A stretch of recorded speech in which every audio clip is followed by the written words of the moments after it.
seperti apa? Yang pertama adalah berkaitan dengan neraca perdagangan begitu, di mana diprediksi masih akan surplus selama 47 bulan beruntun, menjadi surplus yang ke-47 kalinya begitu ya secara beruntun. Mungkin dari Anda sendiri tanggapannya seperti apa begitu ya? Seperti apa dari berbagai sentimen yang ada ini tetap masih mendukung surplus dan neraca perdagangan kita? Iya, kalau saya lihat memang pertama dengan neraca perdagangannya ada, surplus yang di kita masih terjaga di atas 5% ya. Artinya ini yang kita mesti ketahui dan pemirsa CNBC. Jadi memang kalau dilihat neraca perdagangan Indonesia masih mengalami surplus dari data yang saya dapat sekitar 2,91 miliar dengan total nilai ekspor 23,5 miliar US dollar atau naik sekitar 9,89% dibandingkan dengan monthly period yang sebelumnya. Artinya mudah-mudahan neraca perdagangan kita tetap terjaga di tengah konflik Timur Tengah yang luar biasa memanas. Nah hari ini kan Irak dengan Amerika Serikat. Beberapa waktu yang lalu serangan dari Iran terhadap Israel dan juga sebaliknya. Nah ini yang kita harus menjaga jangan sampai punya dampak terhadap kinerja perdagangan di Indonesia khususnya Mbak Siva. Oke baik, tapi seiring dengan tadi ya eskalasi geopolitik yang tampaknya cukup masih menjadi perhatian utama begitu tadi dengan serangan-serangan terbaru yang Anda sempat sampaikan juga begitu. Mungkin sejauh mana efek ataupun juga dampak dari serangan ini mungkin akan berdampak kepada neraca perdagangan kita ke depannya?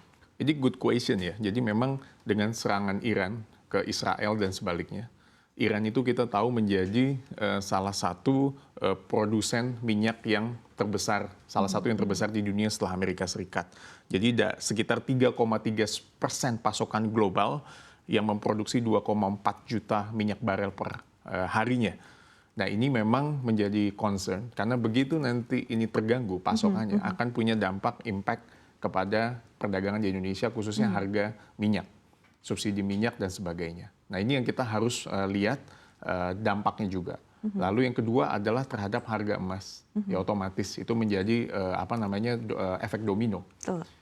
Yang ketiga adalah kita tahu bahwa di antara Iran dengan Israel kan ada selat Hormuz dan juga ada Laut Merah.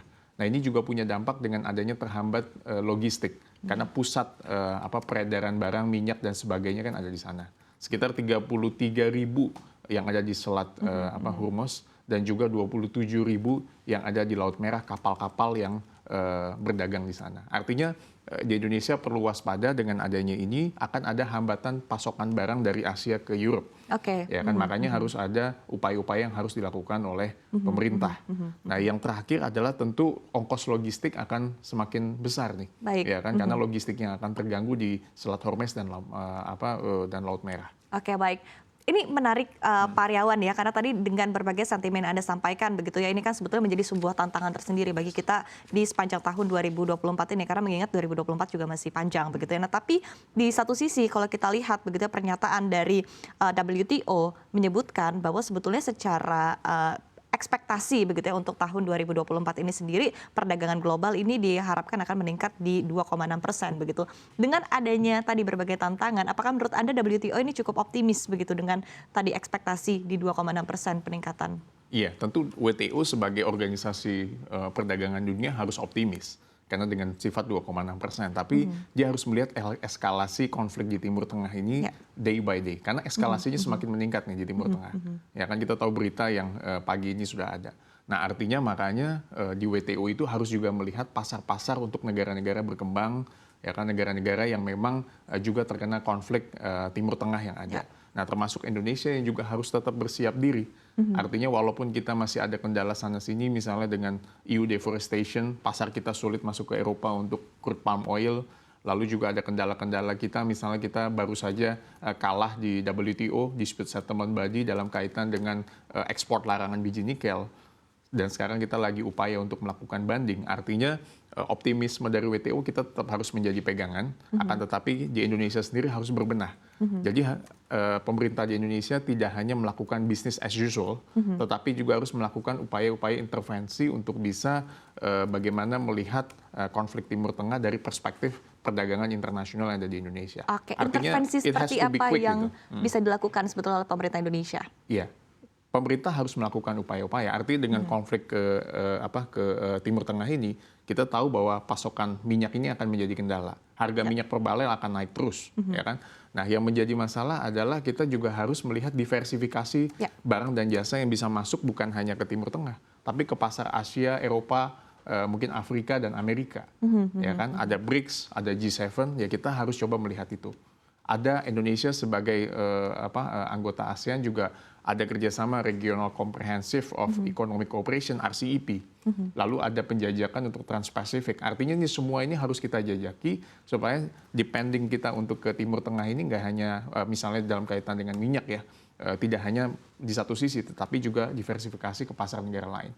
Lalu yang juga penting adalah memaksimalkan produk eks komoditas, non komoditas seperti manufaktur, ya kan, barang dan jasa, agroindustri untuk bisa menopang yang neraca perdagangan yang ada di Indonesia. Begitu Mbak Siva. Oke, baik. Nah, tadi menarik ya kalau kita bahas lebih dalam lagi berkaitan dengan diversifikasi pasar. Karena baru saja di Jumat pekan lalu kita juga berbincang begitu dengan Kementerian SDM dan disampaikan juga bahwa saat ini memang pemerintah tengah melakukan diversifikasi begitu ya tadi untuk impor minyak sendiri begitu ya. Jadi tidak hanya dari negara-negara tertentu saja, utamanya juga dari kawasan Timur Tengah, tapi juga dari Afrika begitu ya, kerjasama akan dilakukan. Nah, tapi pandangan Anda sendiri berkaitan dengan kerjasama dengan negara-negara dari Afrika seperti apa? Iya, artinya diversifikasi itu memang menjadi penting.